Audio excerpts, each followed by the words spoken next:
session kedua. Minggu lalu adalah pendahuluan.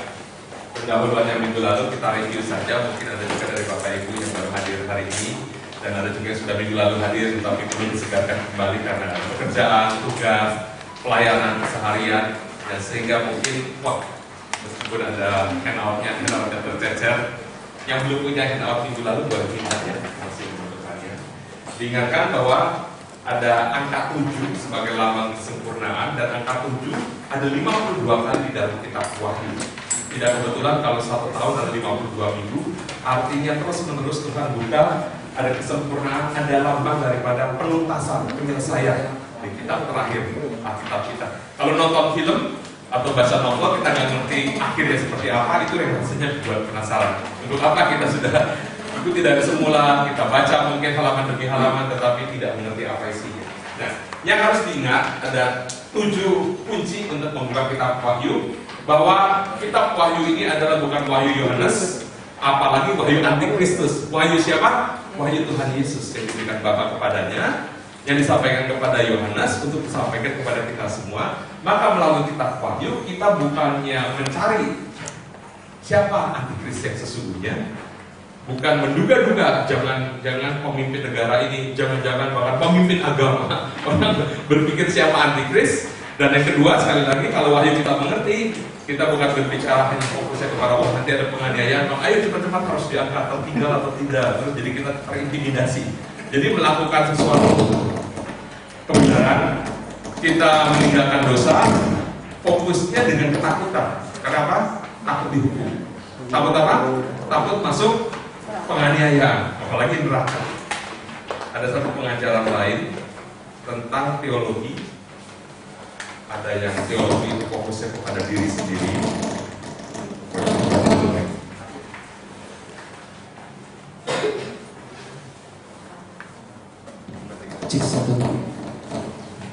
Baik. Dikatakan ada teologi cat teologi. Cat kan bunyinya miau diri sendiri. Ada dog teologi yang anjing pun makan dari remah-remah yang jatuh dari meja tuannya, Tuhan bilang besar iman. Dog teologi itu kalau anjing melihat tuannya pulang, dia kebas-kebas ekornya, betul?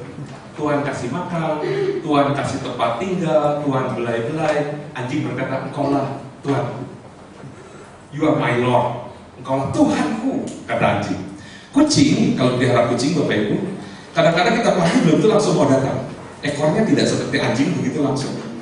Terus ketika dia mau keluar rumah pun mungkin kita buka pintu, belum tentu dia langsung keluar. Kalau anjing cepat-cepat keluar kemarin, kucing diam gitu. Mungkin sebelum keluar dia ke sofa dulu, badannya digeserkan atau geser ke kaki kita terlebih dahulu gitu ya. Terus sampai di tengah-tengah ambang pintu pun dia mesti diam dulu. Mau keluar cepet-cepet. Nah, kucing kita kasih makan, kita pelihara, kita kasih tempat tinggal, kita belai-belai, dia berkata, akulah tuannya. Cat teologi, aku yang harus dilayani. Dog teologi, Tuhan adalah kita hambanya, dia Tuhan.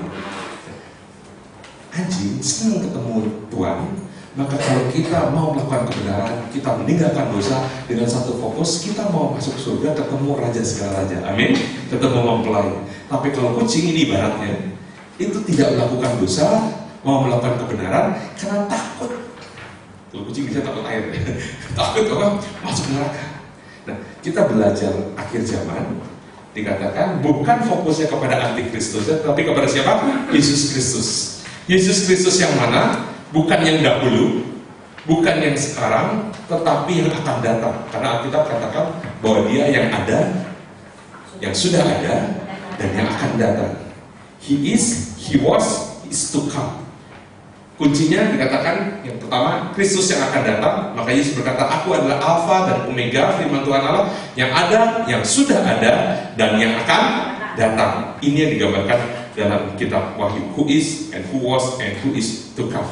Nah, Yohanes Pembaptis menyatakan siapa Yesus. Setelah tugasnya selesai membaptiskan Yesus, dia malah ditangkap, dipenggal kepalanya. Tetapi tugasnya menyatakan siapa Yesus dicatat dalam Injil Yohanes. Ini Yohanes murid Yesus yang mencatatnya. Tapi perkataan Yohanes Pembaptis dalam Yohanes 1 ayat 29, dia berkata Yesus adalah anak domba Allah Karena kita tahu dosa harus diselesaikan dengan pertumpahan darah. Kesalahan orang pun kadang-kadang balas-balasan sampai berdarah-darah. Nah, Yesus adalah anak domba Allah. Tetapi ini gambaran dari Paskah Perjanjian Lama. Darah dibubuhkan di ambang pintu sehingga malaikat maut lewat. Tetapi kemudian Yohanes 1:34, hanya 5 ayat kemudian, langsung berkata dia adalah anak Allah. Jadi bukan semata-mata kambing domba. Karena kita percaya pergantian itu harus sepadan. Betul ya? Contoh kalau ini jangan sampai terjadi, kita bawa kendaraan melindas ayam di jalan, kita ganti pakai kucing, mau nggak yang punya? Nggak mau. Ayam harus diganti dengan ayam. Tapi kalau kita gantikan dengan ayam, tapi yang kita tabrak kambing, yang punya nggak mau, mintanya kambing. Kambing harus diganti kambing, kalau sapi harus diganti dengan sapi. Kalau manusia bisa nggak diganti dengan kambing atau lembu? Tidak bisa. Manusia harus digantikan dengan manusia lagi. Tetapi manusia menggantikan tidak bisa orang yang berdosa. Keturunan Adam dan Hawa yang disebut warisi dosa keturunan. Anak kecil tidak usah diajar bikin dosa pun, gak perlu les atau kursus, bisa berbohong, bisa iri, bisa melakukan perbuatan-perbuatan dosa. Waktu kecil pun pertama bikin dosa, les di mana Bapak Ibu? Tidak, kita bisa sendiri. Nah, ternyata Yesus adalah siapa? Anak Allah. Dia bukan semata-mata begitu ya, tetapi dia anak Allah. Tetapi kemudian Yohanes berkata 2 pasal kemudian di pasal 3 bahwa Yesus adalah siapa? Mempelai pria. Itu sebabnya ada 7 hari-hari raya di dalam Perjanjian Lama yang tidak kebetulan kalau diungkapkan kepada kita. Ada hari raya Paskah di mana Yesus menjadi korban grafirat, mati di kayu salib. Kemudian ada hari raya roti tidak beragi, Yesus dimakamkan. Tetapi hari raya buah sulung, buah ungaran, Yesus yang pertama bangkit, naik ke surga. Dia janji Immanuel melalui Pentakosta Roh Kudus dicurahkan. Sekarang ini masa Pentakosta Roh Kudus beserta kita, Allah Immanuel, Allah beserta saudara dan saya. Dan kemudian ada 3 hari raya berikut yang akan segera datang. Ini dibuka di kitab Wahyu. Finalnya adalah hari raya apa? Tabernakel, Pondok Daun. Dimulai dengan hari raya Penyimpan Sangkakala, hari raya pendamaian. Karena kita sebetulnya kalau tanpa penumpahan darah tidak bisa diperdamaikan. Israel belum menerima, mereka masih menantikan, masih mau sembelih kambing domba di depan bait suci. Tetapi sesungguhnya Yesus sudah lakukan itu 2000 tahun yang lalu. Maka ketika mereka sadar, mereka didamaikan dengan Tuhan, dan disitulah Tuhan nyatakan Yesus datang sebagai mempelai. Ya, ini review saja. Yang kedua harus ingat, penerima kitab Wahyu dulu orang-orang sudah dibekali membaca Perjanjian Lama. Kitab Wahyu ada 404 ayat. Tetapi 285 kutipan ayat berasal dari Perjanjian Lama, alias 70%-nya isi kitab Wahyu sebetulnya mengulangi Perjanjian Lama, tapi yang disingkapkan. Maka kitab Wahyu, bahasa Inggris disebut Revelation, Apocalyptic. Kalau ajaran Saksi Yehova, kitab Wahyunya tidak disebut kitab Wahyu, tapi kitab penyingkapan. Penyingkapan, betul ya? Betul, penyingkapan. Nah, kitab Wahyu ditulis 96 Masehi, terdiri dari 22 pasal, ditulis bahasa Yunani, tetapi awalnya dari bahasa Ibrani yang ada di Perjanjian Lama. Hal yang ketiga yang kita harus ingat, penerima kitab Wahyu yang isinya kitab nubuatan adalah seorang rasul, namanya Yohanes. Tetapi ketika dia menerima nubuatan, dia menyampaikannya kembali, berarti Yohanes sedang bernubuat. Maka ini disebut sebagai prophetic apostolik. Kitab Wahyu dibuka dengan sisi pengajaran saja, hanya sebagai pengetahuan. Gembala membawa kitab Wahyu mungkin membimbing, ayo jangan suam-suam buku nanti ditinggal dan lain sebagainya. Tinggalkan kejahatan karena Tuhan segera datang. Tapi kalau kita melihat kitab Wahyu dari sisi apostolik dan profetik, ini menjadi kunci akan membuka satu kuasa bagi saudara dan saya. Yang keempat, ada 4 aliran membuka kitab Wahyu. Preteris yang mengatakan itu sudah terjadi hanya abad pertama. Jadi ini hanya dulu saja berlakunya. Historis berkata bahwa itu sudah terjadi tapi terus sedang berlangsung. Present continuous tense. Tapi idealis berkata ini tidak melihat waktu, tetapi apa? Bagaimana seharusnya kejahatan dikalahkan oleh kebaikan. Bagaimana kita harus berbuat benar, berbuat baik, semakin kudus, meninggalkan kecemaran. Tapi futuris yang berkata bahwa ini semua belum pernah terjadi. Yang mana yang kita pegang, ternyata ini semua jadi kesatuan. Ada bagian demi bagian yang kita lihat, kita bukan lihat yang mana yang paling benar, tetapi kita melihat satu kesatuan. Itu sebabnya ada 4 makhluk di surga yang berseru kudus, kudus, kudus, suci, suci, suci, yang menyerupai singa, lembu manusia, raja wali di surga. Dan di Injil menggambarkan dari 4 Injil Matius yang menggambarkan Yesus sebagai raja. Maka silsilah raja-raja dibuka di Matius, keturunan Yesus Kristus dari Daud dan Salomo. Tetapi Markus menyatakan Yesus hanya sebagai lembu, seorang hamba, pengerja. Maka langsung dilihat bukan silsilahnya, langsung bagaimana Yesus melayani, mengusir orang di kerasukan setan, bagaimana Yesus menyembuhkan terus-menerus seperti itu. Tapi Lukas membahasnya Yesus sebagai anak manusia. Maka silsilahnya Lukas pasal 3 berbeda dengan Matius pasal 1, di mana dari Daud urutannya bukan ke Salomo, tetapi kepada anak yang lain yang bukan dari jalur raja-raja. Ini jalurnya Yusuf, ini jalurnya Maria. Tapi sungguh Yesus dari keluarga Daud. Kemudian Yohanes membuka sebagai anak Allah, yaitu siapa? Raja Wali. Dan yang kelima dalam kuncinya yang minggu lalu kita bahas, bahwa bahasa kitab Wahyu tidak seperti bahasa di dalam kitab Penggembalaan yang langsung dibahas saja suami, kasihlah istrimu, anak, hormat orang tua. Tapi kitab Wahyu ini ada macan itu berkepala banyak, bertabuk banyak, ada naga yang merah padam, ada banyak macam bahasa-bahasa yang kalau kita mengerti akan terbuka apa yang akan terjadi. Sama halnya kitab Daniel, banyak hanya dibahas tentang Daniel di gua singa, 3 sahabat Daniel masuk ke perapian, tetapi yang tentang penglihatan pendeta selama ini, Daniel 12 katakan, kitab ini masih termeterai, di akhir zaman ini akan dibukakan. Kita akan lihat. Hal ke-6, ada berkat khusus. Semua kitab dalam kitab suci, agama manapun, termasuk agama Kristen, tidak ada satu kitab yang mengatakan kalau kita membaca ada berkatnya. Tapi kitab Wahyu sedang kita mempelajari, Tuhan akan memberkati kita. Saudara perhatikan, pertemuan keberapa nanti kita ada waktu kesaksian, saksikan kalau kita menerima berkat Tuhan, baik secara pewahyuan yang Tuhan buka, maupun kesembuhan, maupun area-area lain. Terang masuk sebagai firman, gelap dengan sendirinya keluar. Ya, dikatakan blessed kalau bahasa Inggris, diberkatilah ia yang membaca. Bahasa Inggris berbahagialah, sama-sama hal yang positif. Dan mereka yang mendengarkan kata-kata nubuat ini dan menuruti apa yang tersedia, sebab waktunya sudah dekat. Ini kemarin kanonisasi ya, kitab ditulis awal 250 Masehi.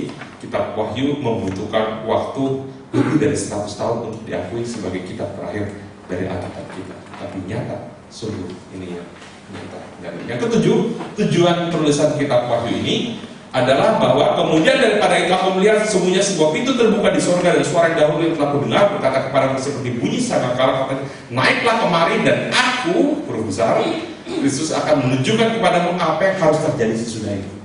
Jadi kita dikasih tahu dulu apa yang akan terjadi. Banyak orang pergi ke tukang ramal, pergi pingin tahu nasib, ternyata yang kasih gambaran tentang nasib itu bisa meleset. Terakhir saya nge-print itu brosur kitab Wahyu. Waktu saya nge-print nunggu, ada majalah beberapa, kalau nggak salah satunya Sarinah di sebelah toko merah. Kalau saudara kesana mau pergi cari, kalau di jalannya masih ada, rasanya masih ada numpuk di situ majalah-majalah lama buat orang tunggu. Salah satunya nubuatan, bukan nubuatan, ramalan Mama Loren tentang Jakarta. Itu ramalan yang tidak pernah digenapi ketika Mama Loren sudah mangkat, sudah meninggal, masih itu belum terjadi. Tapi kita Wahyu bukakan banyak hal. Nanti kita lihat bukti-buktinya satu persatu, termasuk mata uang Eropa, di mana Eropa bersatu, tandanya seperti apa, termasuk chip penggenapannya, banyak hal-hal lain. Bulan menjadi merah seperti darah, kita akan lihat. Nah, makanya dikatakan jangan memeteraikan perkataan-perkataan nubuat dari kitab ini, sebab waktunya sudah dekat. Maka kita kumpul di tempat ini supaya kita Wahyu dibukakan. Ya, ingat. Pasal 1 dari kitab Wahyu pendahuluan, judulnya adalah judul di dalam Alkitab saudara. Pasal 22 adalah terakhir. Pasal 1 adalah introduction, pendahuluan. Pasal terakhir invitation, undangan. Aku datang segera kalau Tuhan sebagai mempelainya, akan ada perjamuan kawin anak domba. Tapi di tengah-tengahnya adalah invasion, di mana dunia ini Tuhan akan bikin pemulihan mulai dari church, gereja, sebagai tubuh Kristus, churches, gereja-gereja yang menjadi satu kesatuan, kota-kota, negara-negara, benua-benua, semua ciptaan yang ada, bahkan alam semesta ini, kosmos. To take back the seven seas, Tuhan akan mengembalikan pemulihan segala sesuatu. Dikatakan akan ada waktu pemulihan segala sesuatu. The times of restoration. Maka terjadi times of refreshing. Ada lagunya, times of refreshing here in your presence. Ada penyikapan daripada Tuhan, ini yang terjadi. Yesus datang untuk berkuasa. Baik ya, kita masuk sesi kedua. To take back this church and the churches. Maka dua yang akan kita fokus pada malam hari ini. Apa yang Yesus sedang kerjakan, yang sadar tidak sadar semuanya pasti bikin takut. Ya, kita akan lihat dari bagian ini. Untuk menguasai kembali tubuh Kristus. Wahyu pasal 1 ayat 9 dan 10. Mari kita baca sama-sama. Wahyu 1 ayat 9 dan 10. 2, 3. Aku Yohanes, saudara dan sekutumu dalam kesusahan, dalam kerajaan dan dalam ketekunan, menantikan Yesus berada di pulau yang bernama Patmos oleh karena firman Allah dan kesaksian yang diberikan oleh Yesus. Pada hari Tuhan, aku dikuasai oleh Roh dan aku mendengar dari belakangku suatu suara yang nyaring seperti bunyi sangkakala. Kita kemarin di pelajaran pertama sudah ingat waktu hari raya. Ada berbagai hari raya penipan sangkakala dimulai ketika dibunyikan, itulah season of Teshuvah untuk masuk kepada Rosh Hashanah, tahun baru. 30 hari terus menerus sangkakala dibunyikan. Setelah 30 hari masuk tahun barunya orang Israel, bukan Imlek. Imlek tahun barunya orang Tionghoa. Ada Happy New Year di 1 Januari yang kita rayakan ini dengan penanggalan kalender yang internasional. Ada juga 1 Muharram, betul ya. Tapi ini kalau dikatakan tiap bunyi sangkakala berbalik. Itu cara di perjanjian lama dan digenapi. Yohanes ini di Pulau Patmos karena dia dibuang. Pulau Patmos ini bukan seperti Pulau Bali. Jangan bayangkan orang berlibur di pantai, berjemur, berenang, jajan, lihat ke pura, semuanya indah. Tapi mungkin lebih cocok kalau kita lihat sebagai Pulau Nusa Kambangan, sekalipun kurang serem Pulau Patmos ini. Ada yang lebih serem dari Nusa Kambangan, namanya Alcatraz di Amerika. Orang-orang yang begitu keji, jahat, yang rasanya nggak bisa dipulihkan, menjadi teror bagi masyarakat, masuk ke Alcatraz dan tanpa ada jadwal untuk keluar kembali. Kecuali kalau bisa escape, sehingga dulu ada filmnya satu, Escape from Alcatraz. Orang bisa keluar dengan luar biasa, tapi maksimum security. Tapi Pulau Patmos lebih lagi dahsyat. Dari semua murid Kristus mati martir, ada yang ditombak dengan pedang, ada yang dengan tombak, ada yang disembelih, ada yang ditarik dengan kuda diseret, ada yang disalib terbalik, ada yang dipenggal kepalanya. Tetapi Yohanes dimasukkan ke minyak mendidih karena Tuhan punya rencana untuk membuka ini. Dia tidak tewas, dibuanglah di Pulau Patmos. Di Pulau Patmos ini pada hari Tuhan, aku dikuasai oleh Roh. Kalau sekarang perjanjian baru hari Tuhan hari apa? Kalau perjanjian lama hari Tuhan hari apa orang ibadah? Sabtu. Kalau sekarang Minggu, hari kebangkitan. Dikatakan, aku mendengar dari belakangku suatu suara yang nyaring seperti bunyi sangkakala. Tapi sebetulnya yang berseru bukan yang sangkakala, tapi ada yang datang di sana. Yohanes, Yohanes. Dia langsung ingat, ini guru yang dia ikuti 3,5 tahun lamanya. Dan ketika Yesus katakan, Yohanes, Yohanes, dia cuma balik, Yesus mulai mau menguasai yang tadi 7C tadi. Church, churches, cities, country, continents, creation, cosmos, dimulai dari Patmos. Dia menyatakan diri di mana? Patmos, kasih tahu kepada Yohanes. Apa yang dia lihat dituliskan. Dan rahasia ketujuh bintang yang telah kau lihat pada tangan kananku, kata Yesus, dan ketujuh kaki dian emas itu, ketujuh bintang itu ialah malaikat ketujuh jemaat, dan ketujuh kaki dian itu ialah ketujuh jemaat. Sekali lagi, bahasa Wahyu ini bahasa yang bukan bahasa puisi seperti Mazmur, seperti Kidung Agung, bukan bahasa pengajaran seperti surat-surat Rasul, bukan kisah sejarah seperti Samuel Raja-Raja, tetapi dikasih satu rahasia yang selalu ada kunci untuk membukanya. Jadi kalau baca kitab Wahyu, ingat tadi dari 400 sekian ayat, sekitar 70%-nya ada rahasianya sebetulnya di Perjanjian Lama. Kalau kita sungguh-sungguh suka baca di Perjanjian Lama, nanti nyambung ini kayak puzzle apa maksud. Maka ketika kita dikasih tahu, yang minggu lalu kita belajar bahwa Yesus berada di tengah-tengah apa? 7 kaki dian. Hari ini dibuka bahwa kaki dian ini apa? Dan ketujuh kaki dian itu ialah ketujuh jemaat. Artinya Yesus hadir di tengah-tengah gereja. Karena gereja yang didirikan sekitar 2000 tahun lalu sampai sekarang masih perpecahan terjadi, rebut-rebutan anggota gereja, terjadi skandal di dalam rumah Tuhan, entahkah skandal yang berbau asmara, penggunaan keuangan, bahkan kejahatan-kejahatan lain terjadi di rumah Tuhan, sehingga orang kalau diajak ke gereja, gak salah ngajak saya ke gereja. Gereja sepertinya ratusan bahkan ribuan tahun kok jalan di tempat. Bahkan mungkin teknologi sudah canggih, kita bisa ketinggalan. Perkembangan zaman sudah begitu maju, kita masih aja sepertinya kok gak nambah-nambah orang yang percaya kepada Tuhan.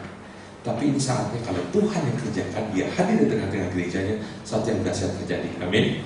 Amin. Itu sebabnya ketika untuk menguasai kembali dimulai datang di mana Yesus Kristus datangnya? Pulau Patmos, kasih tahu kepada Yohanes untuk tuliskan surat kepada gereja-gereja. Akan dimulai dari situ gereja sebagai tubuh Kristus dan jemaat-jemaat yang ada Tuhan akan kembalikan. Nah, tatanan gereja dari masa lalu hingga sekarang sering tadi terjadi perpecahan. Bahkan gereja pernah mengalami masa-masa kekeliruan, salah satunya perang salib. Saya kemarin dikasih buku sama adik saya, Perang Salib, yang cukup lengkap termasuk ilustrasinya. Nanti kalau ada yang mau lihat saya bawakan. Perang salib pertama, perang salib kedua, perang salib ketiga, yang kekristenan gereja di masa itu yang Paulus berada di Vatikan mengalami kekalahan besar-besaran oleh siapa namanya? Saladin, banyak yang tahu. Dan perang salib keempat malah kelirunya ribut sendiri antara orang Kristen di Eropa, bunuh-bunuhan.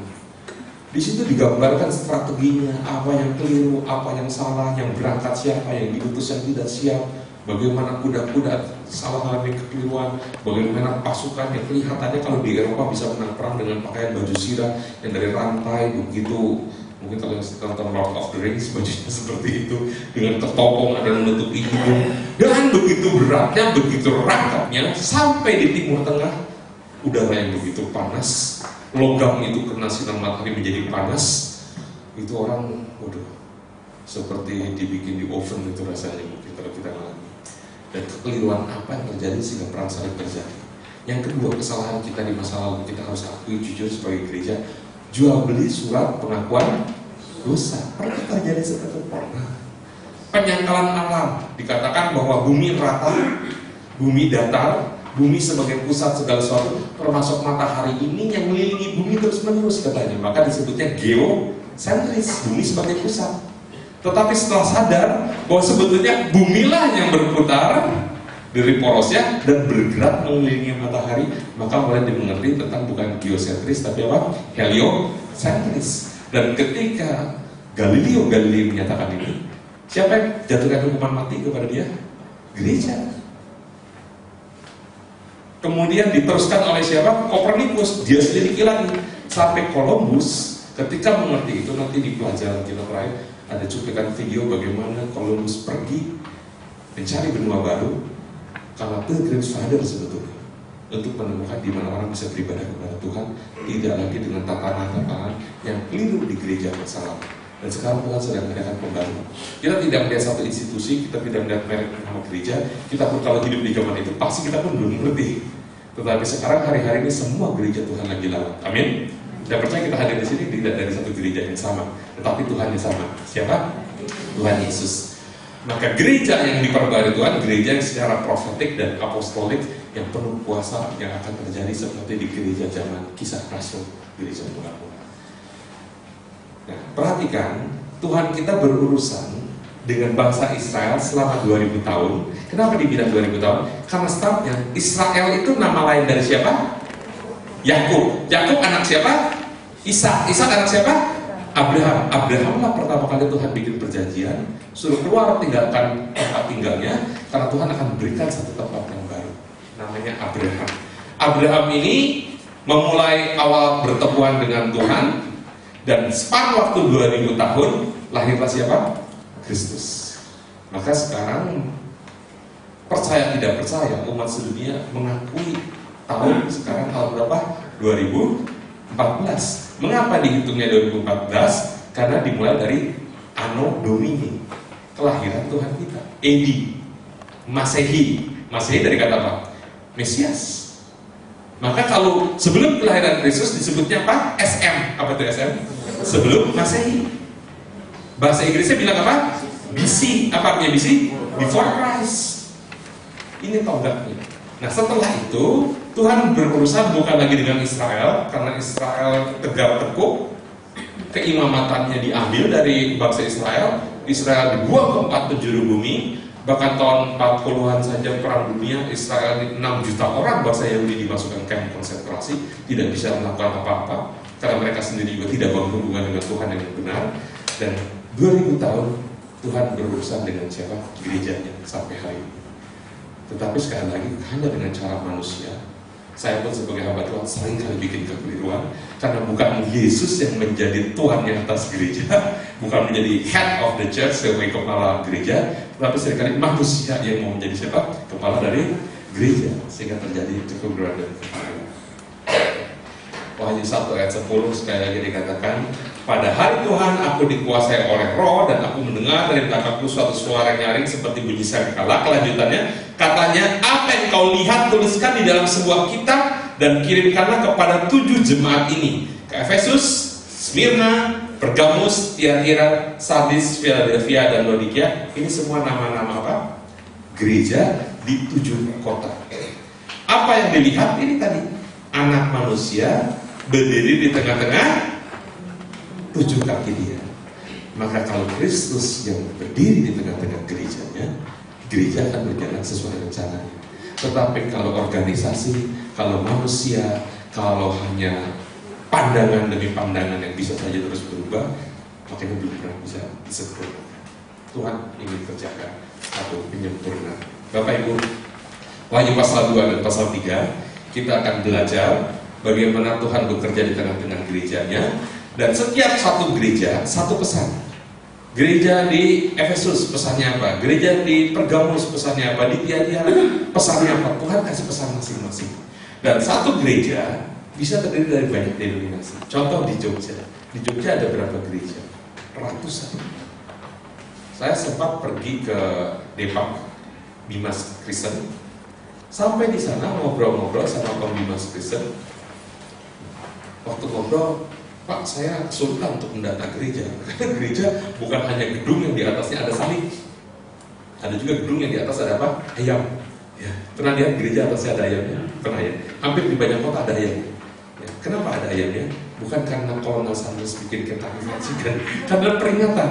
Sebelum ayam berkokok 3 kali, siapa yang menyangkal? Petrus. Syukur itu dikatakannya sebelum ayam berkokok. Coba kalau Tuhan berkata, sebelum anjing menggonggong 3 kali di atas gereja, sekarang bukan gereja ayam. Sebelum menguik, oing lagi ceritanya. Tapi gedung seperti ini pun dipakai ibadah. Hotel di Jogja sekarang banyak hotel dipakai untuk gereja. Kenapa itu semua terjadi? Rumah makan disewa.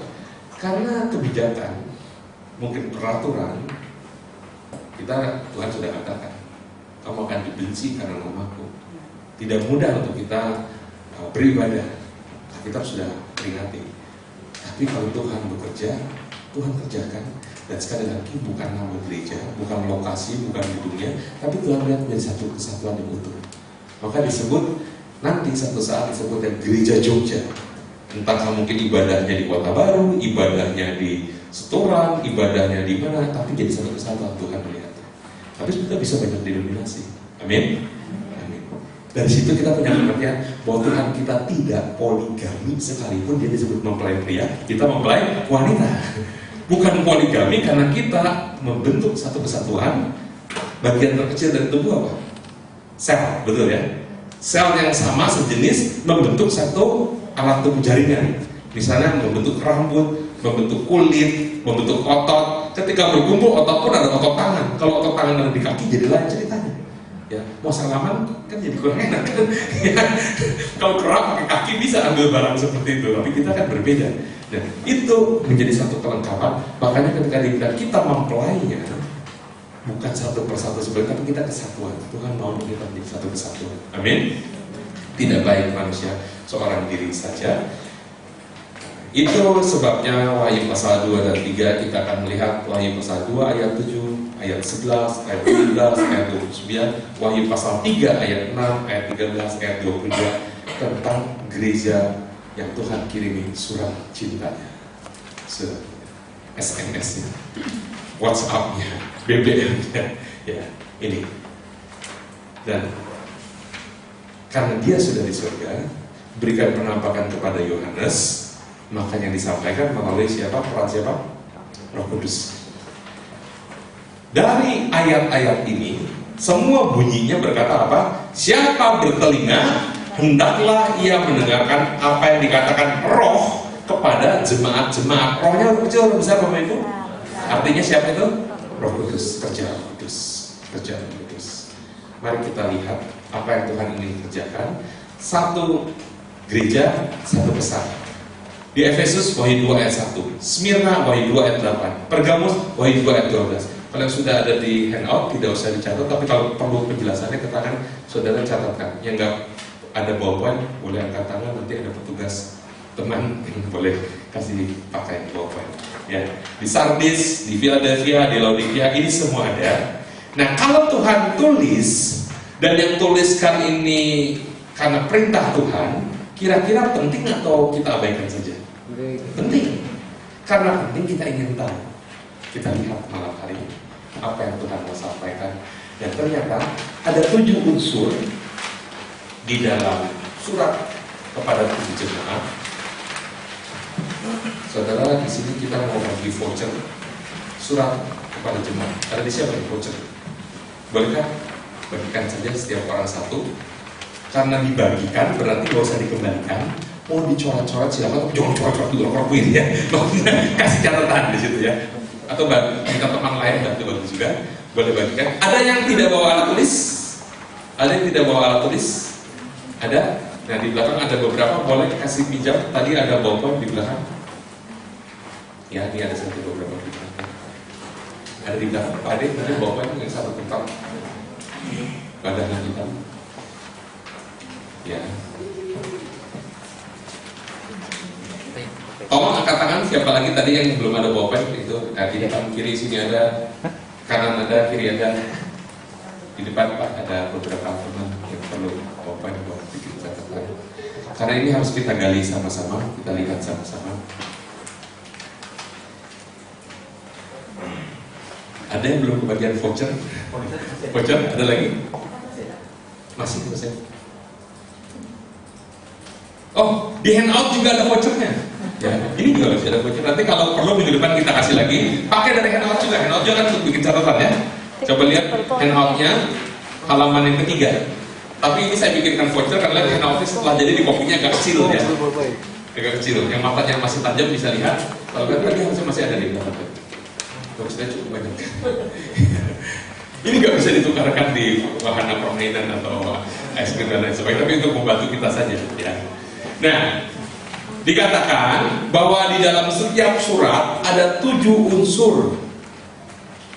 Yang pertama kalau surat apa? Yang harus ada penerima. Ya. Kalau kita bikin surat nggak kirim ke siapa-siapa, tapi berguna buat banyak orang, mungkin tulisannya to whom it may concern, kepada yang berkepentingan. Pernah orang bikin surat kepada yang berkepentingan? Contohnya apa? Surat kelakuan baik misalnya. Surat pengalaman kerja, karena belum tentu langsung kerja di mana kan belum jelas.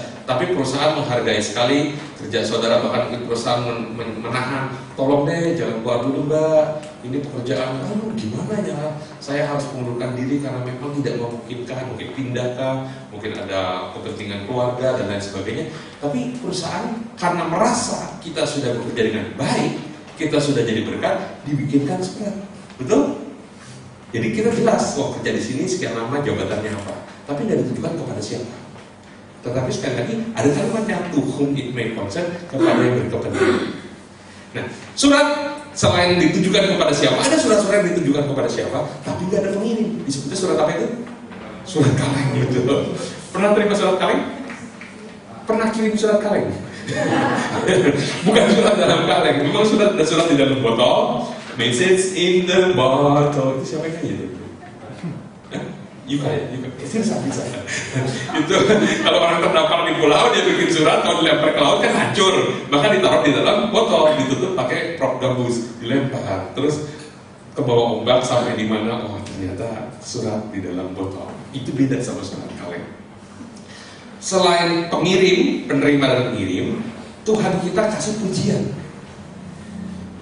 Di beberapa seminar tentang bagaimana pengembangan diri, public speaking, leadership, saya disampaikan kalau menyampaikan sesuatu, ada kalanya manusia tuh ingin dipuji terlebih dahulu.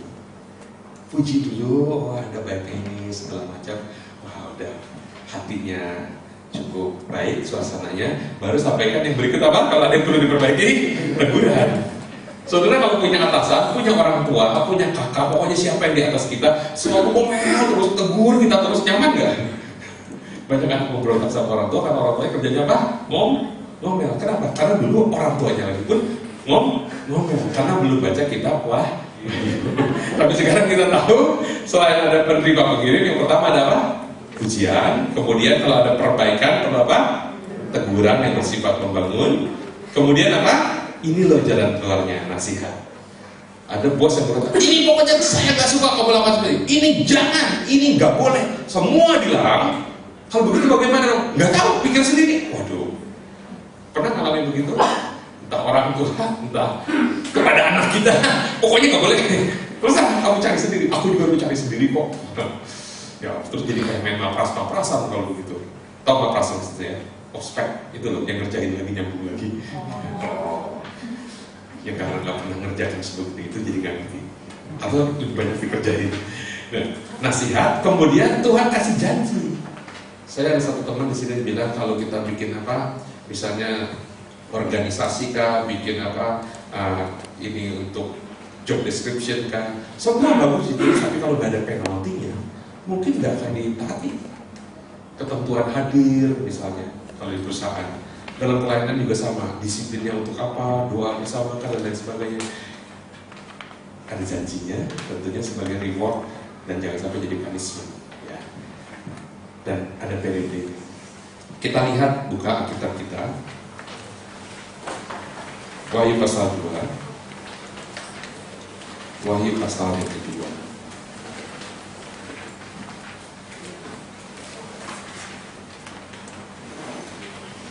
Apa judul Wahyu 2? Kepada jemaat di Efesus. Nah, kita akan lihat penerimanya siapa, pengirimnya, dan termasuk sikap Tuhan ketika mengirimkan. Misalnya kita ngirim kartu puasa, saya lagi di Bali atau lagi di Manado, habis kuliner semua yang merayap, yang terbang dimakan gitu ya. Kita habis menikmati yang unik-unik, kita bisa cerita, begitu kan? Terus pujian, apa yang berkenan bagi Tuhan, tentu saja teguran apa yang tidak berkenan bagi Tuhan, nasihat apa yang harus dilakukan oleh jemaat yang bersangkutan menerimanya, dan janji Tuhan yang diberikan jika kita setia melakukannya, dan periode jemaat tersebut. Kita lihat ya, kita coba isikan. Mari kita baca ayat 1, 2, 3. Tuliskanlah pada malaikat jemaat di Efesus. Berarti penerimanya, kalau kita lihat ini, saudara tadi mau di voucher, mau di handout. Nanti kalau yang masih kurang minggu depan kita bagi lagi kalau ada tercecer. Dikatakan yang pertama ini Efesus ya. Maka penerima 1A. 1A apa? Tuliskanlah kepada malaikat jemaat di Efesus. Malaikat jemaat di Efesus artinya hamba Tuhan yang sebagai gembalanya di sana, gembala jemaat di Efesus. Ya. Kemudian pengirimnya kalau gitu ayat yang mana coba kita cek. Nah, inilah firman dari, bukan ayat 2 ya, masih ayat 1 ya berarti ya. Inilah firman dari Dia Allah besar yang memegang ketujuh bintang itu di tangan kanannya dan berjalan di antara ketujuh kaki Dia emas. Kita tahu sekarang kaki Dia adalah jemaat, bintang adalah malaikat jemaat atau hamba Tuhan. Kisah Rasul pasal 20 katakan bahwa Roh Kudus mengangkat para penatua, para gembala dan menjaganya. Kalau tidak beres tentu Tuhan bekerja, kalau baik Tuhan kerjakan juga hal lebih baik lagi. Nah, maka di sini dikatakan pengirim 1B, tuliskan 1B, betul ya? Nomor 3 pujian. Pujiannya yang mana? Ayat berapa kira-kira? Pujian ayat berapa?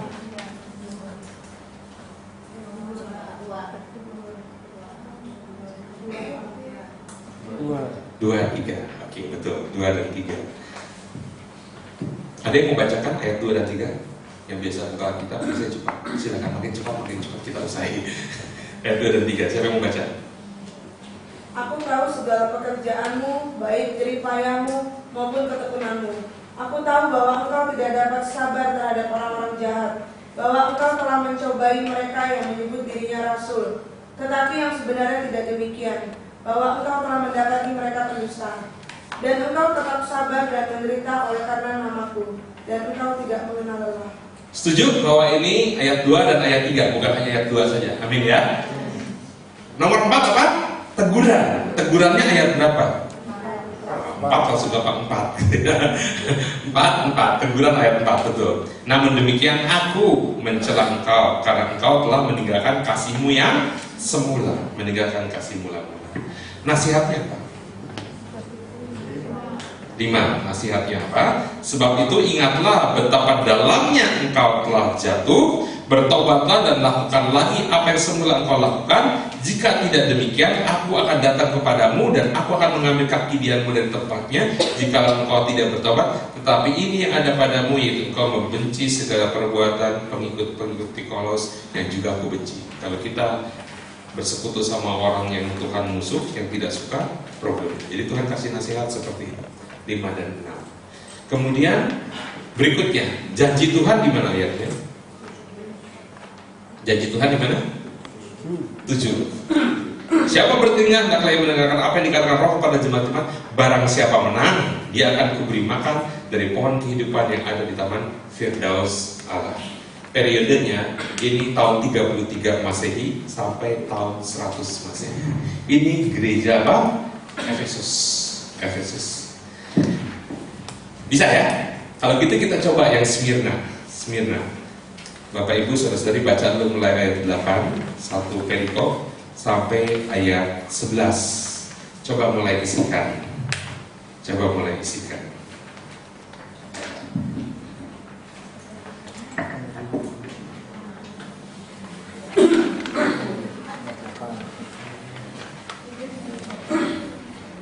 Coba.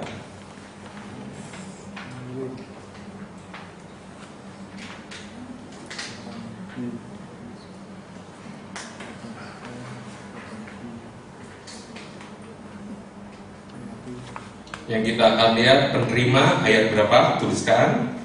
Pengirim ayat berapa? Tadi kita sudah belajar dari yang Efesus ya. Terus pujian ayat berapa? Teguran, nasihat, janji. Kalau periode nanti yang saya kasih tahu. Saya kebetulan belajar untuk terlebih dahulu tentang sejarah gereja. Ya. Ada yang sudah dapat? Oke, penerimanya ayat berapa? 8 atau ada bagian tertentu? 8A, tolong bacakan 8A apa bunyinya? Dan tuliskanlah kepada malaikat jemaat di Smyrna. Smyrna ya. Oke, betul, Smyrna. Betul ya. 8A berarti ya. Kemudian pengirim Bunyinya apa? Inilah firman dari yang awal dan yang akhir, Alfa dan Omega, yang telah mati, puji Tuhannya apa? Hidup kembali. Kita hidup, kita ikut Tuhan yang hidup. Kalau begitu yang nomor 3 apa? Pujian. Pujiannya yang mana?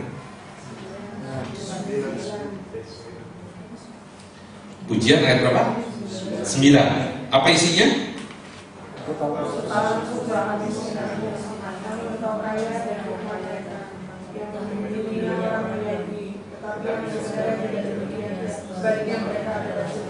Aku tahu kesusahanmu, kemiskinanmu, prihatinlah Tuhan kepada ini sebagai apa? Pujian, betul ya? Yang dizolimi. Kalau gitu, yang berikut apa? Teguran. Ayat berapa Bapak Ibu? Ayat berapa? Siapa yang dapat? Ya?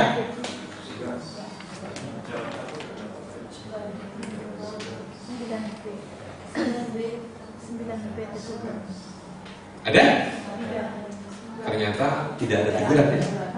Ya kalau ada yang perlu ditegur, jangan ditegur, jangan cari kesalahan gitu ya. Oke ya. Tadi kan 8A, 8B, ayat 9 apa? Pujian. Ternyata tidak ada teguran. Yang ada apa? Nasihat. Nasihat di mana? 10. Apa dikatakan? Jangan takut. Jangan takut itu teguran atau nasihat? Jangan takut terhadap apa yang harus engkau derita. Sesungguhnya ini malah menguatkan. Iblis akan melemparkan beberapa orang dari antaramu ke dalam penjara supaya kamu dicobai dan kamu akan beroleh kesusahan selama 10 hari. 10 hari ini ternyata nyata ada 10 kaisar yang terus-menerus menganiaya orang Kristen. Keji kepada orang Kristen, bukan kepada bangsa Yahudi, tapi kepada orang Kristen. Hendaklah engkau setia sampai mati dan aku akan mengaruniakan kepadamu mahkota kehidupan. Kalau gitu janjinya yang mana? Jelas. Siapa bertelinga hendaklah yang mendengarkan apa yang dikatakan Roh pada jemaat. Barang siapa menang. Kuncinya janji apa? Barang siapa menang, ia tidak akan menderita apa-apa oleh kematian yang kedua. Ini tahun 100 sampai 312 Masehi. Lanjut, Pergamus. Pergamus.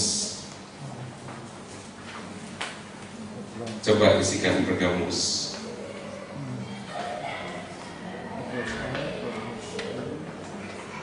Penerimanya ayat berapa? 12A. Kemudian pengirim sikap Tuhan 12B. Pujian 13. Teguran 14, 15. 14, 15. Baik, lancar nih. Kemudian nasihat 16. Janji 17. Bisa ya? Ini periodenya adalah tahun 312 sampai 590 Masehi. Ya. Lanjut, Tiatira.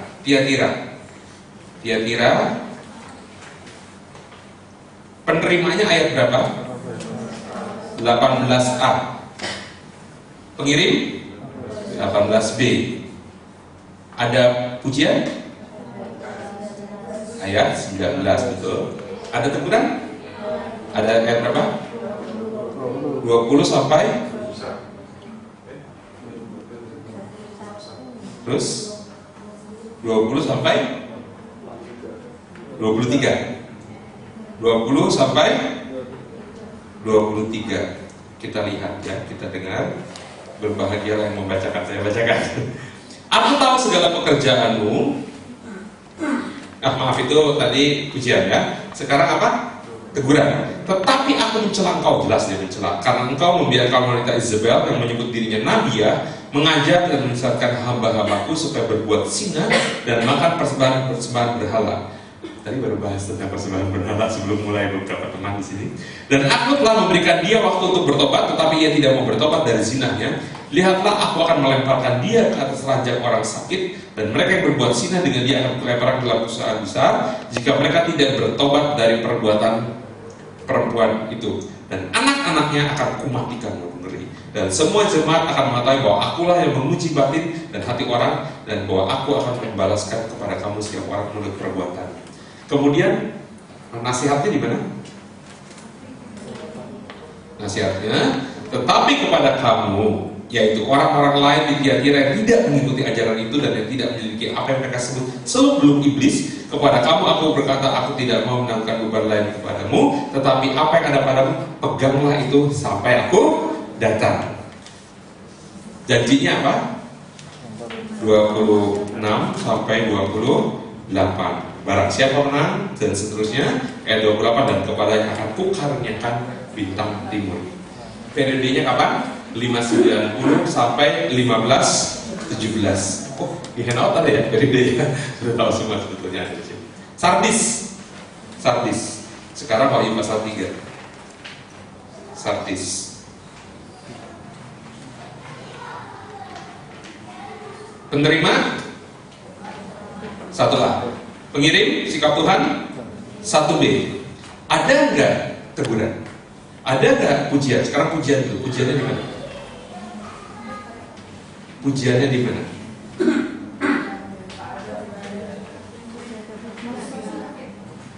Mari kita baca ayat 4. Tetapi di Sardis ada beberapa orang yang tidak mencemarkan pakaiannya. Ya. Ini apa nih ayat 4? Pujian, ya. Pujian ayat 4. Berarti pujian di mana? Ayat 4. Betul? Ada enggak teguran? Ada nggak teguran? Coba lihat 1C. Kan pengirim tuliskan kepada siapa dikirimkan? Penerima tuliskanlah kepada malaikat jemaat di Sardis 1A, betul ya? Pengirim, inilah firman Dia yang memiliki ketujuh roh Allah dan ketujuh bintang itu. Kemudian, aku tahu segala pekerjaanmu, engkau dikatakan hidup padahal engkau mati. Itu maksud gimana? Teguran. Teguran 1C. Kemudian nasihat di mana? Nasihat 2 dan 3. Ya, 2 dan 3. Jadi ternyata sekarang Tuhan sudah tahu kita sudah mulai lancar, dibikin kali ini nggak urutan. Tapi tetap kita kerjakan ya. 2 dan 3, betul ya. Kemudian janji 5, betul. Barang siapa menang. Ini periodenya 1517 sampai 1750. Philadelphia. Coba kita lihat. Penerima 7A. Pengirim 7B. Pujian di mana? Ayat berapa tadi betul? 8 sampai. Dan aku tahu segala pekerjaanmu, lihatlah aku telah membuka pintu bagimu yang tidak dapat ditutup oleh seorang pun. Aku tahu bahwa kekuatanmu tidak seberapa, namun engkau menuruti firmanku dan engkau tidak menyangkal namaku. Lihatlah beberapa orang dari jemaat iblis, yaitu mereka yang menyebut dirinya orang Yahudi, tetapi yang sebenarnya tidak demikian, melainkan berdosa, akan kuserahkan kepadamu. Sesungguhnya aku akan menyuruh mereka datang dan tersungkur di depan kakimu dan mengaku bahwa aku mengasihi engkau. Karena engkau menuruti firmanku untuk tekun menantikan aku, maka aku pun akan melindungi engkau dari hari pencobaan yang akan datang atas seluruh dunia untuk menjauhi mereka yang diam di bumi. Berarti ayat 8 sampai 10 apa? Ujian. Ada teguran nggak? Tidak ada teguran. Sip. Nasihat? Nasihat 11, betul, 11 ya. Janji? Barang siapa menang, ayat 12. Ini 1750 sampai 1905. Awal terjadi kegerakan Pentakosta. Ini ada zamannya Martin Luther segala ya. Terakhir Laodikia. Kalau lihat bocorannya mulai tahun berapa Laodikia? 1905 sampai kapan? Sampai Tuhan datang. Jadi kita masuk di kelompok mana? Laodikia. Nah, kita lihat lagi. Penerima 14A. Pengirim 14B. Pujian. Coba bareng baca. Waduh, gak ada. Ya bener bro. Ada gak? Gak ada pujian. Gereja akhir zaman. Ada pujian? Gak ada pujian. Tapi ada teguran, ada di mana? 15 sampai 17. 15 sampai 17 apa isinya? Aku tahu segala pekerjaanmu, engkau tidak dingin dan tidak panas. Alangkah baiknya jika engkau dingin atau panas. Ini jadi karena engkau suam-suam kuku dan tidak dingin atau panas, maka akan memuntahkan engkau dari mulut. Karena engkau berkata, aku kaya, aku telah memperkayakan diriku, aku tidak kurangan apa-apa. Dan karena engkau tidak tahu bahwa engkau melarat, malah miskin, buta dan tulaga. Dalam pengertian tentunya rohani ya. Kemudian nasihatnya ada nggak? Ada. Ayat berapa? Sampai 20. 18 sampai 20. Ada janji? 21 janji ya. Ini 1905 sampai sekarang.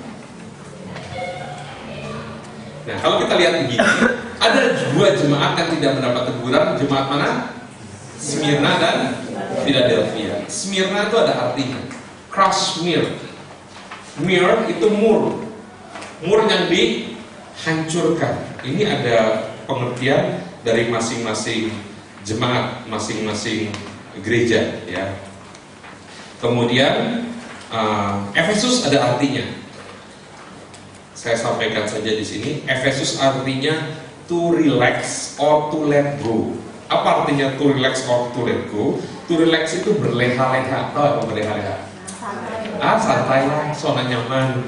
Atau to let go. Apa artinya to let go? Membiarkan pergi. Pada masa Efesus ini, gereja mula-mula mulai abad ke tahun 33. Gereja Tuhan muncul setelah murid-murid berkumpul di loteng Yerusalem dan dicurahkan Roh Kudus. Mulai mereka sungguh-sungguh. Tetapi setelah itu mulai kehilangan kasih mula-mula.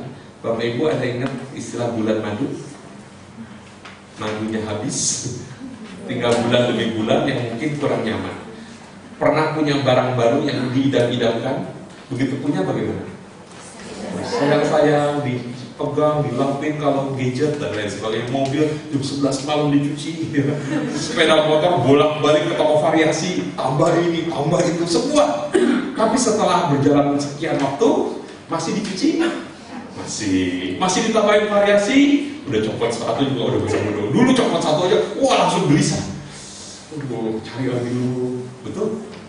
Kadang-kadang kasih mula-mula bisa berkurang. Nah, Efesus artinya kehilangan kasih mula-mula. Akibatnya setelah kehilangan kasih mula-mula apa yang terjadi? Masuklah ke dalam penganiayaan.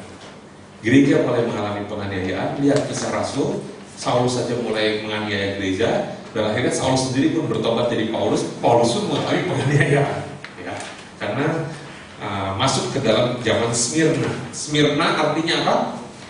Mur yang dihancurkan. Mur itu kalau dihancurkan rasanya pahit. Saudara, mur itu rasanya apa? Bukan mur baut ya. Mur yang kalau pergi ke tempat-tempat yang ada macam-macam perangkat untuk doa begitu. Tapi kalau dibakar mengeluarkan bau yang harum, yang wangi. Maka di dalam kondisi yang sulit pun karena penganiayaan, umat Tuhan tetap beribadah kepada Tuhan. Semakin ditekan, semakin beribadah. Pada masa itu ada 10 kaisar Romawi yang tadi dibilang 10 hari kesusahanmu. Kalau mau catat silakan, tapi dengar saja. Kalau bukan di internet pun ada. Kaisar yang pertama namanya Nero. Nero itu begitu keji, bahkan orang bilang dia agak gila. Bukan yang Lucius Nero ya. Nero tuh banyak nama. Sekarang ini ada program untuk kita copy CD. Ada program namanya apa? Nero Burning Rome. Karena Rome itu dari kata apa? Read only memory. Tapi singkatannya jadi Rome. Karena setelah dibakar hanya bisa dibaca, nggak bisa ditambahin. Zaman dulu pakai disket, ingat? Disket kan bisa dihapus, diisi, dihapus. Kalau sekarang CD, memang sekarang ada yang bisa di erasable, tapi harganya mahal dan optik pun. Tapi program yang terkenal namanya Nero Burning Rome. Karena kedengarannya mirip Nero Burning Rome. Memang Kaisar Nero ini bakar kota Roma dan memfitnah orang Kristen yang membakar Roma, sehingga orang Kristen ini jadi kambing hitam. Dan Nero ini dia punya gila. Satu yang dia bunuh adalah Petrus. Petrus meninggal disalib terbalik pada zaman Nero. Sebelum dia bunuh Petrus, dia bunuh Octavia. Siapa Octavia? Istrinya dia sendiri. Bahkan saudara-saudara kandungnya dibunuh oleh dia, dihukum mati. Kayak penguasa Korea sekarang gitu, pamannya aja dengan keji dibunuh, dimasukin ke kandang anjing, yang anjingnya kelaparan semua. Ada kan beritanya di ini memang agak begitu. Kurang lebih itu Nero modern mungkin seperti itu. Bahkan ibu kandungnya sendiri pun dibunuh oleh Nero. Ini Nero. Dan pada tahun 68 Masehi, dia perintahkan kali ini tadi Petrus sudah dibunuh, sekarang Paulus. Paulus itu dipancung, kepalanya jatuh, mantul 3 kali. Di lokasi Paulus jatuh kepalanya ini waktu dipancung, menurut sejarah catatan keluarlah mata air, namanya Trevi Fountain. Kalau saudara satu saat jalan-jalan ke Roma, dulu waktu saya belum bertobat, saya ke sana dijelaskan seperti itu. Saya nggak ambil pusing apa maksudnya ini, apa seperti itu. Ternyata sungguh itu kisah sejarah, dan Tuhan bisa bikin banyak mujizat. Ternyata itu tempatnya. Yang kaisar kedua namanya Domitian. Ini tadi Laodikia satu-satu yang tidak dapat. Kita lewati dulu aja. Ini kaisar-kaisar dulu aja kita lihat. Nanti kita kembali sini. Nero tadi ini 38 sampai 68 Masehi. Yang berikut Domitian. Ini nggak ada di handout. Kalau yang perlu ini catat, tapi itu nggak syarat masuk surga. Ini sejarah saja. Domitian ini 81 sampai 96. Dia menyatakan dirinya dewa Jupiter dan memerintahkan semua orang harus menyembah dia. Mulai inilah orang harus menyembah kaisar, sehingga kalau orang Kristen tahu yang harus disembah cuma siapa? Yesus. Maka kaisar merasa disayangi. Dan di masa ini Yohanes dianiaya, dimasukkan minyak mendidih. Ini zamannya Domitian. Dia tahun 90, 92, 93, 95 Masehi, 95 Masehi dapatkan kitab ini. Kitab Wahyu dituliskan. Kaisar berikut namanya siapa? Bukan Terajana. Terajana. Tahu musik? Itu jadi main lagu dari India itu. Ini Terajan. Nah, para rasul angkatan pertama punya murid. Jadi cucu murid dari Tuhan Yesus. Kalian suka baca kitab silat. Nah, salah satu cucu murid atau murid daripada Petrus namanya Ignatius tulisannya. Ini setelah Ignatius usia sepuh di zaman Terajan, diadili, diperintahkan untuk nyangkal Yesus. Dia tidak mau, dilempar ke kandang singa. Dan dia masuk kandang singa, Tuhan katungkan mulutnya. Tapi kali ini Ignatius masuk kandang singa, tewas, maka dia jadi martir, mati syahid. Darahnya tercurah, tetapi ini menjadi satu untuk menyuburkan kekristenan. Yang berikut Kaisar Aurelius, bukan diputar, dijilat, diceluk, itu beda. Itu Aurelius. Ini Aurelius ini mulai menyeru-nyerukan agar cara hidup kembali kepada cara hidup orang Romawi, yaitu yang menyembah siapa? Venus, Zeus, Olympus, kebudayaan Yunani. Dan dia bunuh tokoh-tokoh gereja. Kalau tadi Ignatius murid dari Petrus, kali ini murid daripada Yohanes yang namanya Polikarpus. Polikarpus ini suruh menyangkal Tuhan. Dia tidak mau, digantung di tamannya istana dulu, diterangi oleh orang-orang Kristen yang tidak mau menyangkal, diikat, dilumuri lemak, dilumuri minyak, kemudian dibakar. Dan ketika Polikarpus ini dibakar, orang-orang itu mencium bau yang harum.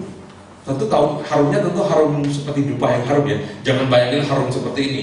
Babi masih mentah haram, tapi kalau sudah dimasak harum, bukan yang itu harumnya. Tapi ternyata Polikarpus ini dia tetap, aku tidak akan menyangkal Tuhan. Di usia 90 tahun sekian, 95 kalau tidak salah, dia katakan selama 95 aku ikut Tuhan, tidak pernah dia mengkhianati aku. Dan ternyata menjadi terang yang luar biasa. Satu lagi yang tewas di zaman Aurelius adalah Justin Martir. Ini suasana yang berbeda antara kalau kita yang di dalam marketplace sama sekolah teologi. Teologi langsung Justin Martir semua tahu. Kalau kita Justin Bieber. Kalau saudara, sekali lagi ini bukan syarat masuk surga, tapi ini kenyataan yang ada. Septimus Severus, ini kaisar kelima, 202 sampai 221. Ini kenapa nggak urut? Berarti ada kaisar-kaisar yang tidak menganiaya orang Kristen. Ya. Septimus Severus ini membunuh orang tua dari teolog Origen. Origen ini teolog besar dari Afrika Utara. Afrika juga dulu dari zaman dulu sudah ada orang-orang beriman. Contohnya ada yang dibaptis oleh Filipus sida-sida dari mana? Ethiopia. Jadi Afrika ini Alexandria itu di mana Apolos berasal. Begitu cakap dalam kitab suci, dia berasal dari Alexandria. Alexandria itu kota besar di Mesir. Ya. Kalau sekarang identiknya langsung lihat ke sana Maghribi begitu. Kemudian yang berikut Maximus 235 sampai 237, ini kaisar sangat jahat, bunuh orang Kristen secara massal. Bukan hukum kayak tadi Polikarpus, Origen, ini bisa satu kelompok semua disikat sama dia. 50 sampai 60 orang sering dikubur dalam satu liang kubur. Yang ketujuh Kaisar Decius 249 sampai 253, ini bertekad melanjutkan mau membasmi semua kekristenan. Rasanya kalau umur dia panjang, kita hari ini gak Kristen karena disikat semua. Syukurnya umurnya pendek, dia cepat mati. Puji Tuhan. Yang berikut siapa? Bukan balerina, Valerian. Ya, bukan penari balet, tapi memang namanya Valerian. Ini membunuh Sperian, salah satu penulis penjaga Kristen yang terkenal, menginjil melalui tulisan. Kan kita tahu banyak orang-orang Kristen yang jadi penulis, salah satunya bikin Narnia. Siapa penulisnya? C.S. Lewis ya. Narnia itu sahabat dari penulis Lord of the Rings. Lord of the Rings siapa penulis? J.R.R. Tolkien kalau nggak salah. Ada beberapa penulis Kristen yang selalu memberikan nilai-nilai kejahatan pasti dikalahkan oleh kebenaran. Dan salah satunya awal ada Sperian, dan juga Valerian ini membunuh uskup dari Kartago. 9. Aurelian, tidak ada catatan sejarah yang persis spesifik tokoh-tokoh itu, tapi secara umum dia terus bunuh juga orang Kristen di masa itu. Sama gilanya dengan yang lain, bunuh-bunuh. Kebetulan nggak ada tokoh yang terkenal. 10. Diocletian. Diocletian ini bakar gereja, bakar Alkitab, aniaya orang Kristen secara sistematis. Jadi orang-orang Kristen yang dibuntutin dulu, nggak langsung ditangkap, cari ke pertemuan di mana, sehingga dapatnya lebih banyak. Dan lihatin orang lagi beritakan tentang kabar Yesus Kristus, orang yang belum kenal Yesus ini kan dengerin. Waktu dengerin seperti KKR, terima Yesus, ditangkap semua yang baru jadi Kristen. Ya syukurnya begitu dibunuh jadi mati, belum sempat bikin dosa, sudah bertobat, baru dibaptis, dihukum mati langsung, belum sempat bikin dosa. Kita sejak belum dibaptis sudah bikin dosa lagi belum Bapak Ibu. Nah, karena mengira telah berhasil membasmi kekristenan, Diocletian ini mendirikan tugu monumen kemusnahan umat dan agama Kristen. Tapi karena perlindungan Tuhan, kemudian muncul kaisar berikut namanya Konstantinus. Ingat Konstantin, sejak itulah Roma menjadi negara Kristen. Kita lanjut, tadi sudah Efesus 9, sekarang Pergamus. Pergamus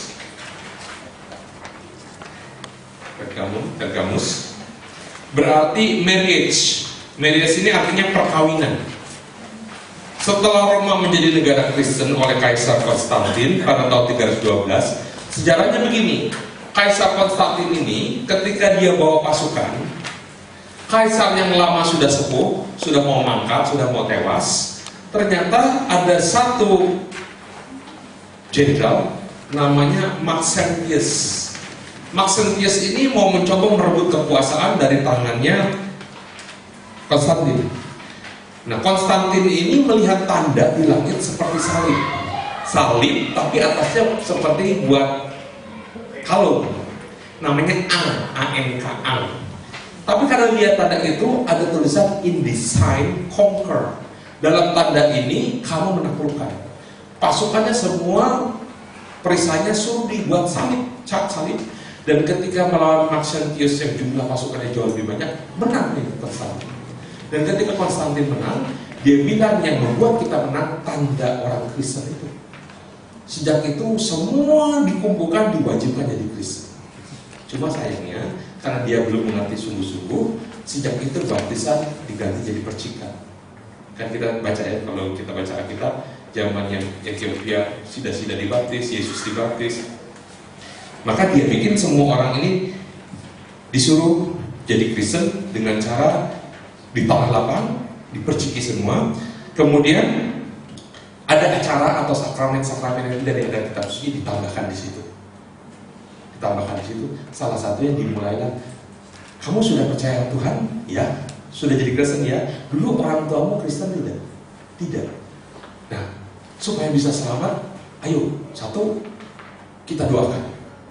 Dibikin doa-doa untuk arwah, dan supaya lebih yakin diselamatkan, maka dijual beli surat pengakuan dosa, bahkan termasuk indulgensi untuk kumpulkan dana. Ini yang terjadi di zaman itu. Sesungguhnya baptisan itu harus dari kita bertobat, memberi diri dibaptis. Ada beberapa ayat, Kisah 2:38. Jawab Petrus kepada mereka, bertobatlah dan hendaklah kamu masing-masing memberi dirimu dibaptis. Jadi apa dulu? Bertobat. Katakan bertobat. Bisa nggak orang dibaptis tanpa bertobat? Bisa. Kenapa? Mau nikah? Pasangan saya cantik, Kristen, mau nikah, kalau saya menjadi Kristen, identik dengan apa? Baptis. Waktu dia dibaptis belum tentu bertobat. Karena setelah nikah dia seret lagi pasangannya untuk tidak bisa ke gereja. Ada kasus seperti itu? Tidak sedikit. Bisa. Maka baptisan ini bisa orang belum bertobat tapi dibaptis. Markus 16 ayat 16. Siapa yang percaya dan dibaptis? Jadi tidak dibalik.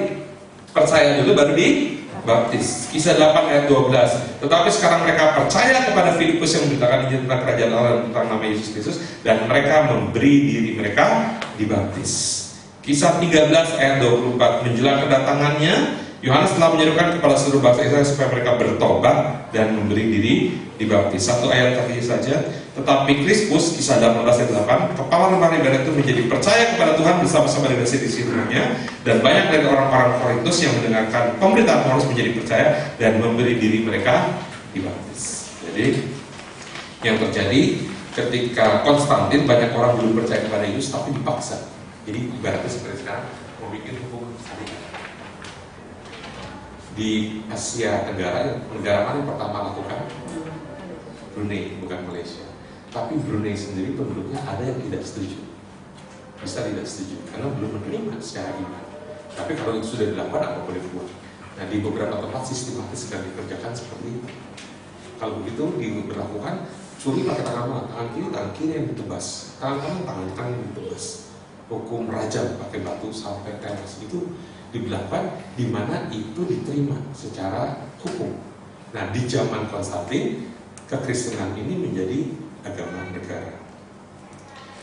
Bapak Ibu, agama di zaman Pergamus ini artinya perkawinan. Di masa ini terjadi perkawinan antara agama dan politik. Kenapa terjadi agama dan politik? Agama paling tua di dunia itu Kristen, jelas bukan. Yang setelah itu lahir baru Muslim. Yang lebih dulu dari Kristen ada agama lain, agama apa misalnya? Buddha, apalagi Hindu. Nah, agama apa yang paling pertama ada di dunia? Itu didirikan oleh satu tokoh di Kejadian pasal 10 namanya Nimrod. Dia mendirikan satu agama namanya agama Babel. Agama Babel ini dimulai Kisah 10 ayat 8 sampai 9. Satu ketika Nimrod tewas, mati. Tetapi ibunya, yang orang tahunya ibunya, ada yang tahu istrinya, karena istrinya mulai berkata Nimrod ini lahir kembali melalui rahimnya. Seolah-olah sudah tewas, tapi hidup lagi. Dan tidak pernah dipertunjukkan, tapi dia yang kemudian pegang kuasa. Dan nama istrinya Semiramis, buka saja di internet. Dia mulai mengambil kesempatan menarik pengikut suaminya untuk memuja dirinya sebagai ratu surga, ibu sang penyelamat, dan melalui dia agama Babel berkembang. Agama Babel ini agama yang paling tua di dunia. Sejak menara Babel diruntuhkan, kita tahu kan, bahasa dirubah Tuhan. Di bawah agama Babel ini malah ke seluruh dunia dengan agak bahasa yang berbeda-beda ini menyebar. Kerajaan Babel, kemudian Babel ini Irak ya, kemudian akhirnya itu cikal bakalnya diruntuhkan oleh kerajaan Persia. Nanti kalau kita buka kitab Daniel, kita akan belajar itu media Persia, tapi awalnya Babilonia. Kemudian gara-gara Babel dikalahkan Persia yang menolak agama Babel, ada satu Raja Adeles III, turunan dari Nimrod, tokoh agama Babel, diusir dari Persia, lari ke Pergamus. Maka tadi ada istilah Pergamus ini. Kemudian dijadikan pusat agama Babel. Agama ini nyebar sampai ke zaman Romawi. Kaisar Romawi itu rata-rata pemuja agama Babel. Mereka awalnya bukan Kristen, Romawi ini. Kemudian tahun 63 Kaisar ini, 63 sebelum Masehi, sebelum Yesus lahir, mereka sudah mulai memeluk agama Babel dan sampai 400 tahun lamanya. Waktu itu Kaisar yang menjadi imam Babel. Contohnya kalau di Jepang Kaisar menjadi apa? Yang disembah, ya kan? Dewa matahari. Kalau di Babel ini Kaisar menjadi imamnya, maka muncul penyembahan Kaisar sebagai dewa. Tahun 376 Masehi, Kaisar Gratian bertobat menjadi orang Kristen. Dia menolak Babel, dia menolak menjadi imam Babel. Maka dia pemisahan, saya mau pegang kekaisaran saja, Gratian ini. Maka diangkat satu uskup Damaskus menjadi imam agama Babel di tahun itu, sehingga agama ini mulai masuk ke gereja. Patung Venus dibilang ini Bunda Maria, karena patung Venus ini nggak mau disingkirkan. Patung Zeus dan Olympus dibilang Rasul Paulus, Santo Petrus di zaman itu startnya awalnya. Ini yang terjadi. Ya, ini sejarah ya. Berikut gereja Tiatira. Tiatira ini arti katanya mass. Mass ini hanya upacara demi upacara, liturgi. Sehingga orang datang diatur, harus duduk kapan, harus berdiri kapan, harus menyembah kapan, tetapi nggak punya hubungan yang langsung. Mereka ikut terus, tapi kalau suruh doa masing-masing belum tentu bisa doa, karena semua diatur secara upacara gerejawi. Nah, masa ini timbul gerakan Protestan. Ada yang tahu Protestan itu asal katanya apa? Protestan. Dulu saya pikir protes. Ternyata Protestan itu dari akar katanya, dari tesis yang dibuka oleh Martin Luther tentang Protestamen. Perjanjian lama itu apa? Old Testament. Perjanjian baru New Testament. Protestan adalah Protestamen, artinya back to the Bible, artinya kembali kepada kitab suci. Gerakan kembali kepada Alkitab. Nah, kita salah kaprah sehingga kita protes, ya. Orang suka protes, kamu Protestan, padahal dia belum tentu ke gereja. Dia malah mungkin ateis, ditangkap seperti itu. Nah, gerakan ini tahun 1517, kalau tadi kita lihat tahun-tahunnya, masa itulah semakin subur dijual kertas pengampunan dosa. Alkitab tidak boleh dimiliki, tidak boleh dibaca, hanya orang mengikuti upacara. Dan masa itu Alkitab yang perjanjian lama bahasa Ibrani, perjanjian baru bahasa apa? Yunani, tapi bahasa itu karena kaisar yang memerintah, Alkitab hanya dalam bahasa Latin. Dan doa pun hanya bisa di dalam bahasa Latin. Tuhan kita Maha Kuasa kan? Dia ngerti tidak segala bahasa? Ngerti. Sayang kalau doa hanya harus pakai bahasa tertentu, berarti dia nggak Maha Kuasa kan? Mesti les lagi bahasa lain. Jadi zaman itu hanya pakai satu bahasa. Karena kembali penyimpangan di dalam beriman kepada Tuhan. Nah, ada beberapa gerakan di zaman Tiatira ini. Salah satunya di tahun 1170. Awalnya ada gerakan Albigensis, berasal dari Prancis Selatan, membagi-bagikan Alkitab Perjanjian Baru, karena Perjanjian Baru sudah mulai diterjemahkan dalam bahasa lokal, melawan gereja yang memang tidak sesuai dengan kitab suci pada masa itu, karena Alkitab tidak boleh dibaca. Pada saat itu gerakan ini dibasmi oleh gereja sendiri tahun 1208. Terus ada gerakan Walden's tahun 1170. Peter Waldo, pedagang di kota Lyon, tulisannya Lyon, bacanya Lyon, Prancis, bagi-bagi Alkitab lagi saya bedakan, kembali dihentikan. William Huss, ini murid dari Johann Wycliffe, penerjemah Alkitab, sehingga maka sekarang ada Wycliffe Bible ya. Wycliffe ini menerjemahkan Alkitab dari bahasa Latin ke bahasa Inggris. Dia menyerukan supaya kembali kepada iman yang murni. Sayangnya tahun 1416 dipecat dari pekerjaannya, dibakar hidup-hidup. Tapi yang dia lakukan bukannya terorisme, tapi bagikan Alkitab, terjemahkan Alkitab. Ada lagi Seron Savonarola tahun 1450. Jadi banyak martir di zaman itu juga. Yang martirnya sayangnya karena gereja yang kaku di zaman sekarang. Sesama agamanya sendiri, ada nggak yang rumah agamanya diserang? Contohnya kitab sucinya sama nggak? Sama ya. Tapi ternyata terjadi seperti itu. Nah, gereja pun bisa saja seperti itu terjadi. Kelima, Sardis, tadi artinya apa? Di catatan kita, those escaping, mereka yang terluput dari ajaran-ajaran kesesatan, yang mulai meninggalkan upacara-upacara yang kaku yang tidak dimengerti, Namun waktu zaman gereja Sardis ini pekabaran Injil ke bangsa-bangsa belum dimulai. Nah, syukurnya gerakan Philadelphia kita tahu ada kata agape, phileo, eros, satu lagi apa? Oh, tadi sudah disebut ya, philia. Nah, Philadelphia ini dari kata brotherly love, kasih persaudaraan. Pada masa ini orang-orang mulai terbeban untuk memberitakan kabar baik. Pergi William Carey tahun 1750 dari Inggris ke India. Ada banyak lagi tokoh-tokoh lain yang pergi ke pedalaman-pedalaman. Nah, Laodikia ini artinya right of laity, hak kaum awam, di mana dulu cuma imam, cuma pendeta, cuma pastor yang boleh mendoakan, yang melayani kegiatan-kegiatan ibadah. Sekarang di mana-mana sudah terjadi. Di semua aliran, baik Protestan, Pentakosta, Katolik. Di Katolik sekarang ada gerakan karismatik, ada kerawang, kerasulan awam, ada dari beberapa lama yang lalu sebelum lahir wanita bijak, pria sejati. Di Katolik sekarang kaum awamnya, zaman wanita bijak maupun pria sejati muncul, sudah ada yang namanya marriage encounter, ME. Pernah dengar nggak? Itu yang melaksanakan bukan pastor, karena pastor bilang, saya kenal sama pastor, dia bilang, saya nggak nikah, masa saya bikin marriage encounter? Yang bikin siapa?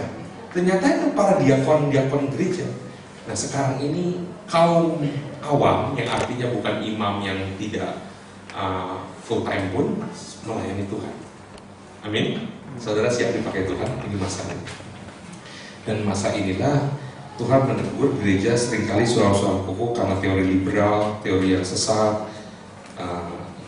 Injil kemakmuran, dan lain sebagainya, sehingga Tuhan mengerjakan hal-hal yang dahsyat. Nah, Bapak Ibu, tadi ketika kita lihat ini, di Matius pasal 13 ada perumpamaan profetis yang pernah diajarkan oleh Tuhan Yesus. Kita nggak sadar, cuma kita baca aja sambil lalu.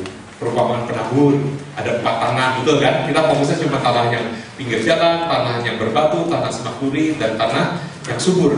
Tapi sesungguhnya fokusnya jangan cuma satu. Ternyata ada 7 perumpamaan di Matius 13. Perumpamaan tentang penabur, perumpamaan tentang lalang dan gandum. Pernah ingat baca bahwa lalang tumbuh di antara gandum? Tuhan bilang jangan dipetik lalangnya, biar aja nanti akhir zaman dituai. Terus perumpamaan tentang biji sesawi, ingat? Yang tumbuh menjadi besar sekali. Perumpamaan tentang ragi ada di dalam Alkitab. Perumpamaan harta yang terpendam yang menjual semua miliknya. Perumpamaan mutiara yang berharga kemudian lakukan seperti ini. Perumpamaan tentang pekat. Pernah baca ya? Nah, ternyata itu profetik. Profetik maksudnya gini, jemaat di Efesus yang tadi kita sudah bahas, to let go, the first love, ini bicara tentang penabur. Jemaat di Smyrna, Krasmir, tentang lalang dan gandum. Nanti kita lihat lebih jelas ya. Jemaat di Pergamus, ini tentang marriage, tentang biji sesawi. Jemaat di Tiatira, emas, tentang ragi. Jemaat di Sardis, Jokes Escaping, tentang harta terpendam. Philadelphia, Brother Love, tentang mutiara berharga. Di Laodikia, Right of Laity, tentang hak kaum awam, tentang bukan. Maksudnya gini, Efesus ini gereja mula-mula sekali menggambarkan benih yang ditaburkan firman Tuhan. Firman menjadi manusia. Jika biji gandum tidak jatuh dan mati, dia tidak akan menghasilkan banyak buah. Yang dimaksud oleh Tuhan Yesus, yang benih yang mati ini siapa? Dirinya sendiri dikuburkan. Kemudian dia bangkit, banyak orang menjadi percaya. Amin. Firman. Kemudian ini awalnya, tapi kemudian saya mulai kehilangan kasih mula-mula, masuk ke masa berikut. Gereja yang sedang menabur pun, iblis pun giat menabur. Di zaman itulah, kalau saudara yang belajar teologi ingat ada gnostik, ajaran-ajaran keselamatan yang plus harus dengan menyiksa diri, ajaran-ajaran yang banyak macam yang timbul di zaman gereja mula-mula. Akibatnya karena dari 2 hal yang campur aduk ini timbullah mulai penganiayaan, mulai abu-abu. Paulus pernah berselisih paham dengan Petrus tentang makanan yang sudah dipersembahkan kepada berhala. Bagaimana tentang sunnah, bagaimana tentang banyak hal seperti itu. Itu ada semua di Galatia, di Alkitab kita. Terus jemaat di Pergamus ini menggambarkan gereja akhirnya bertumbuh subur. Tetapi ingat pernikahan antara apa? Agama dengan politik. Sehingga pohon besar di masa kegelapan, burung-burung baga politik pun hinggap di situ. Makanya di gereja mulai masuk ajaran-ajaran yang tidak Alkitabiah. Di Alkitab kita, Kejadian sampai Wahyu, sudah dinubuatkan, ditumpuk roti 6 dan 6 disusun, 66 kitab. Tapi kemudian ada kitab-kitab yang dipertahankan, sehingga surat pengakuan dosa bisa berlaku untuk diperjualbelikan kepada orang yang sudah meninggal. Supaya orang sudah meninggal ini dianggap bisa diselamatkan, masuklah ajaran-ajaran yang tidak ada di dalam Kejadian sampai Wahyu, ditambahkan di sini, berkembang. Ya. Maka mendoakan orang, kalau orang banyak harta bisa kasih uang supaya doakan kalau sudah meninggal. Tapi kalau orang ini sebatang kara nggak bisa kasih uang pada orang yang doakan, problem. Zaman Tuhan Yesus sendiri ada kan anak mati, perempuan anak Yairus, Yesus sampai sana orang pada nangis. Terus Yesus bilang anak ini tidak mati tapi tidur. Yang nangis ini kemudian ngapain? Ketawa. Mereka satu keluarganya atau bukan kira-kira? Jelas bukan saudaranya. Itu salah satu contoh. Ya. Jemaat Tiatira ini tentang Mas Ragi. Agama Babel bersarang di gereja, gereja menjadi mati dan akhirnya hanya itu saja sehingga orang tidak ngerti apa yang disampaikan, tidak ada terjadi satu pergerakan.